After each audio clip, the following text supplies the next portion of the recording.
bagets na bagets pa kami. 14 ako, 12 siya. Hindi kasi nga, pero hindi pa kami talagang mag-boyfriend. Ano pa, Second year high school ka? cute, oo. Grade 6 Grabe ka naman, yung experience sa ganyan. Oo. Tapos nandun sa kabilang table, yung nanay at tatay ko, yung kapatid ko, gano'n. Tapos nandun kami sa kabilang table, magbabakasyon. Pero nandun pa rin yung parents ko. Ang tagal, siguro, when I turned, hindi na 18 parang 19 o 20 na ako, no? Tsaka lang kami napayagan na talaga. So matagal, 11 years kami as boyfriend and girlfriend before we finally decided to settle down. Pero andun yung suporta ng pamilya niya. Ang sweet, ang cute. Oo. So kung yung may pagbabago, syempre yung mas komportable na kami ngayon sa isa't isa at mas hindi na kami nahihiya na sabihin. Dapat kasi verbally, sasabihin mo ano yung ayaw mo, di ba? Ano yung gusto mo. Sabi ko nga, hindi naman din ho manghuhula ang mga lalaki. Di ba, minsan gusto natin automatic na dapat alam.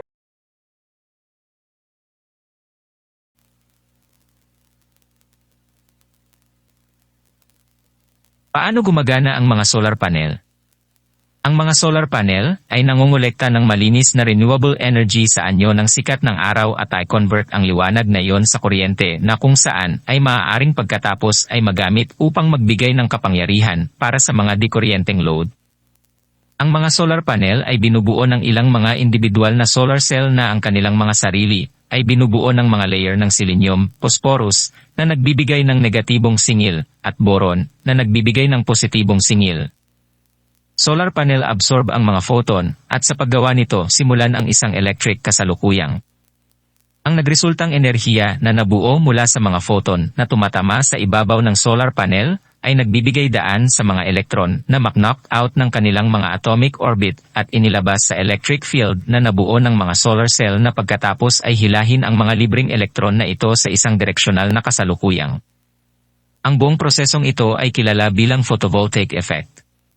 Ang isang average na bahay ay may higit sa sapat na lugar ng bubong para sa kinakailangang bilang ng mga solar panel upang makabuo ng sapat na solar na kuryente upang matustusan ang lahat ng mga pangangailangan ng kapangyarihan nito. Labis na kuryente na nabuo ay napupunta sa pangunahing grid ng kapangyarihan na nagbabayad sa paggamit ng kuryente sa gabi. Sa isang mahusay na balancing grid konektado configuration, ang isang solar array ay bumubuo ng kapangyarihan sa panahon ng araw na pagkatapos ay ginagamit sa tahanan sa gabi. Ang mga programa sa pagsukat ng net ay nagpapahintulot sa mga may-ari ng solar generator na makakuha ng bayad kung ang kanilang sistema ay gumagawa ng mas maraming kapangyarihan kaysa sa kung ano ang kinakailangan sa tahanan.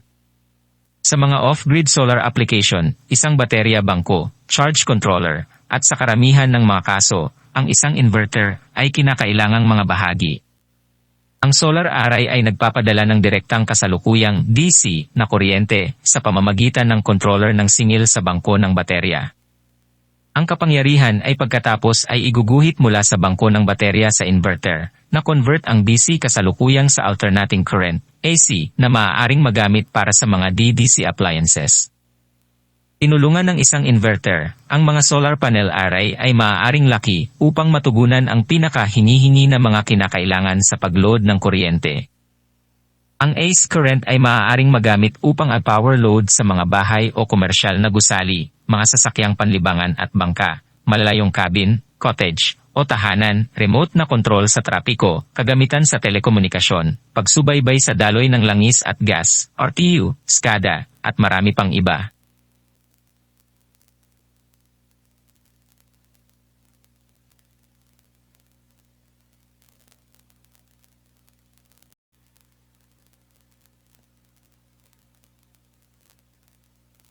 Ang charge controller, charge regulator o battery regulator ay naglilimita sa rate kung saan ang electric current ay idinagdag o iginuhit mula sa mga electric battery upang maprotektahan laban sa electrical overload, overcharging, at maaaring maprotektahan laban sa overvoltage.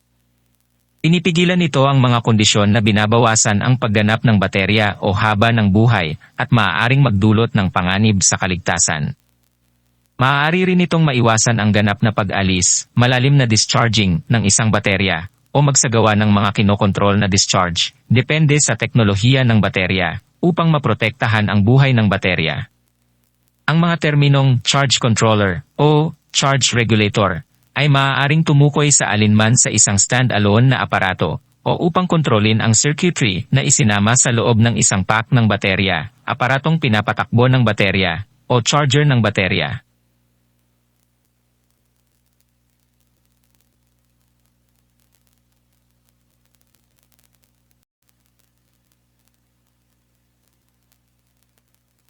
Ano ang mga baterya ng solar?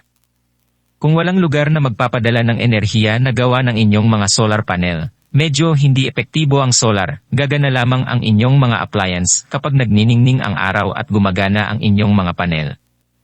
Kung hindi mo gagamitin ang enerhiya, masasayang ito at hindi mo ito magagamit sa gabi. Ipasok ang mga solar na baterya na nag-iimbak ng enerhiya na nabuo ng iyong mga panel para magamit kapag talagang kailangan mo ito. Ang mga baterya ng solar ay isang alternatibo o karagdagan sa pagpapakain ng enerhiya pabalik sa grid at maaaring makatulong sa iyo na gawing medyo immune ang iyong bahay o pasilidad mula sa mga pagkawala ng kuryente at kahit na makatulong na alisin ito sa grid ng buo. Paano gumagana ang solar batteries? Ang mga baterya ng solar ay may hawak na susi sa pag-unlock ng buong potensyal ng renewable energy. Bilang sikat ng araw ay convert sa kuryente sa pamamagitan ng solar panel, anumang dagdag na enerhiya na nabuo sa panahon ng maaraw na panahon ay maaaring makuha at nakaimbak sa loob ng mga baterya na ito para sa paggamit sa hinaharap. Tinitiyak din ito ang patuloy na supply ng kuryente sa buong taon. Sa loob ng solar baterya, ang mga reaksyon ng kemikal ay nagaganap upang maiimbak ang labis na kuryente bilang potensyal na enerhiya. Kaya, kapag kailangan ang kuryente, kapag hindi nagniningning ang araw, tulad ng sa gabi o maulap na araw, ang nakaimbak na enerhiya ay maibabalik sa magagamit na kuryente at madaling ibigay sa iyong tahanan. Sa pamamagitan ng pagpapahintulot sa mga may-ari ng bahay na maximize ang kanilang pagkonsumo ng enerhiya ng solar, ang mga baterya ng solar ay nagdaragdag ng pagiging maasahan ng mga solar power system at bawasan ang pag-asa sa maginoo na grid ng kapangyarihan. Ang kakayahang mag-imbak at gumamit ng solar energy kahit na sa panahon ng limitadong sikat ng araw ay gumagawa ng solar power na isang mas praktikal at mahusay na pagpipilian para sa renewable energy. Mga uri ng baterya ng solar.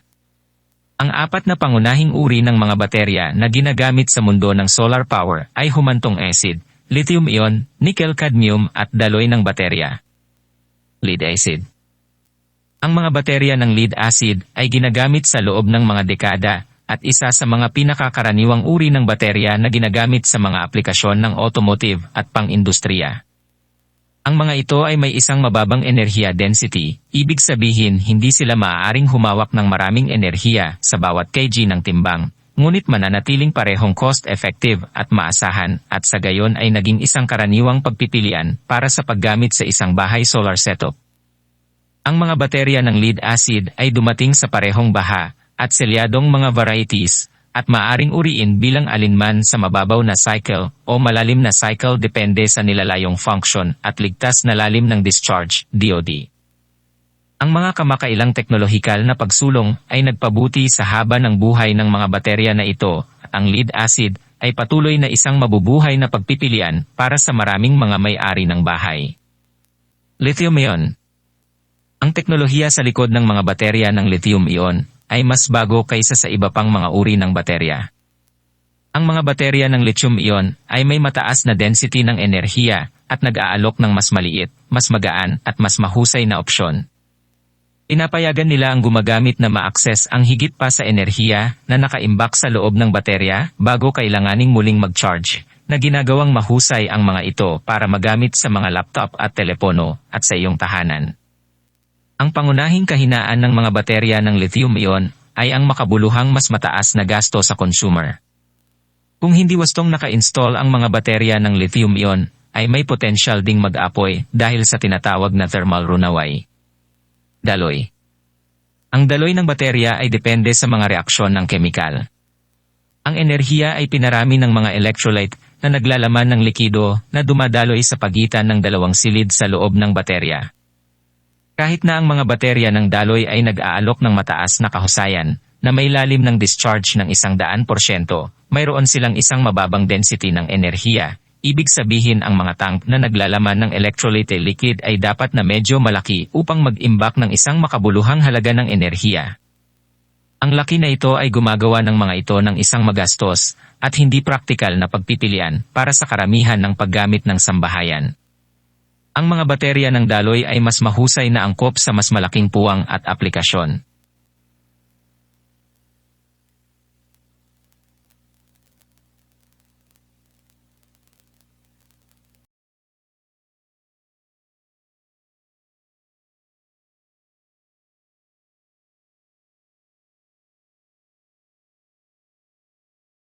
Yung mga bagets na bagets pa kami, 14 ako, 12 siya. Hindi kasi, pero hindi pa kami talagang mag-boyfriend, pang Second year high school ka? cute, oo. Grade 6 Grabe ka naman, yung experience sa ganyan. Oo, tapos nandun sa kabilang table, yung nanay at tatay ko, yung kapatid ko, gano'n, tapos nandun sa kabilang table, magbabakasyon, pero nandun pa rin yung parents ko. Ang tagal siguro, when I turned, hindi nga 18 eh, tapos 19 o 20 na ako, no? Tsaka lang kami napayagan na talaga. So matagal, 11 years kami as boyfriend and girlfriend before we finally decided to settle down. Pero andun yung suporta ng pamilya niya. Ang sweet, ang cute. Oo. So kung yun may pagbabago, syempre yung mas komportable na kami ngayon sa isa't isa at mas hindi na kami nahihiya na sabihin. Dapat kasi verbally, sasabihin mo ano yung ayaw mo, di ba? Ano yung gusto mo. Sabi ko nga, hindi naman din ho manghuhula ang mga lalaki.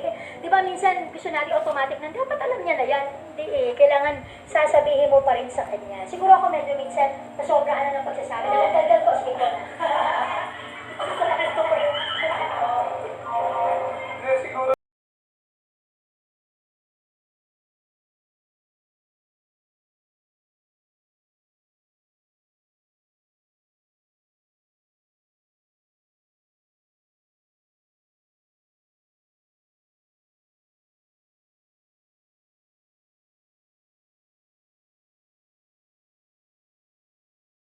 Yung mga bagets na bagets pa kami, 14 ako, 12 siya. Hindi kasi, pero hindi pa kami talagang mag-boyfriend, pang Second year high school ka? cute, oo. Grade 6 Grabe ka naman, yung experience sa ganyan. Oo, tapos nandun sa kabilang table, yung nanay at tatay ko, yung kapatid ko, gano'n, tapos nandun kami sa kabilang table, magbabakasyon, pero nandun pa rin yung parents ko. Ang tagal siguro, when I turned, hindi nga 18 eh, tapos 19 o 20 na ako, no? Tsaka lang kami napayagan na talaga. So matagal, 11 years kami as boyfriend and girlfriend before we finally decided to settle down. Pero andun yung suporta ng pamilya niya. Ang sweet, ang cute. Oo. So kung yun may pagbabago, syempre yung mas komportable na kami ngayon sa isa't isa at mas hindi na kami nahihiya na sabihin. Dapat kasi verbally, sasabihin mo ano yung ayaw mo, di ba? Ano yung gusto mo. Sabi ko nga, hindi naman din ho manghuhula ang mga lalaki. Di ba, minsan gusto natin automatic na, dapat alam niya na yan. Hindi eh, kailangan sasabihin mo pa rin sa kanya. Siguro ako medyo minsan, nasobrahan na ng pagsasabi. Nagdagdag ko, sige ko na.